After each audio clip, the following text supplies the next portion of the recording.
Komi til goss við Grindavík gæti að raska lífi mun fleiri en Grindvíkinga.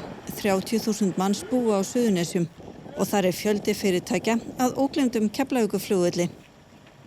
Þetta náttúrulega hamfarir að heilt sveitafélag sé illa farið og allir íbúar farnir. En því til viðbótar þá beðið eftir eldgosi sem að getur síðan haft ennþá meiri afleiðingar fyrir allt svæðið og þá ekki síst þetta þéttu byggð sem hér á Reykjanesbæjarsvæðinu. Allar tegundir innviða, rafmagns- og vatnsveita, fráveita og lagnir, fjarskiptainnviðir, atvinnustarfsemi og vegir og flugvellir geta orðið fyrir tjóni komið til eldgos. Aðal vatnsból Suðurnesja, Lágar við Svartsengi og frá því fá þau ríflega 22.000 sem búa í Reykjanesbæ vatn. Eldgos gæti ógnaði.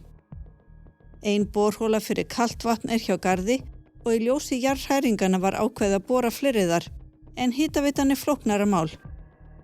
HS veitur hafa mestar áhyggjur af því að eldgos komi upp úr sprungu við Sýlingarfell og glóandi hraunflæði beint á virkjunina í Svartsengi. Þar ekki bara framleidd raforka heldur líka heitt vatn fyrir Reykjanesbæ, Voga og Suðurnesjabæ. Þá gæti orðið heitavatnslaust á öllum Suðurnesjum. Það eins og við höfum kallað stærsta sviðsmyndin vegna þess að það svo ofboðsleg orka og afl í heita vatninu að það engin leið til þess að leysa það með fljótum hætti. Vonast til að hægt væri að veita hrauninu frá virkjuninni með varnargörðum sem nú rísa. En ef sprunga myndi opnast nær virkjuninni og innan garðana virkjunin í hættu.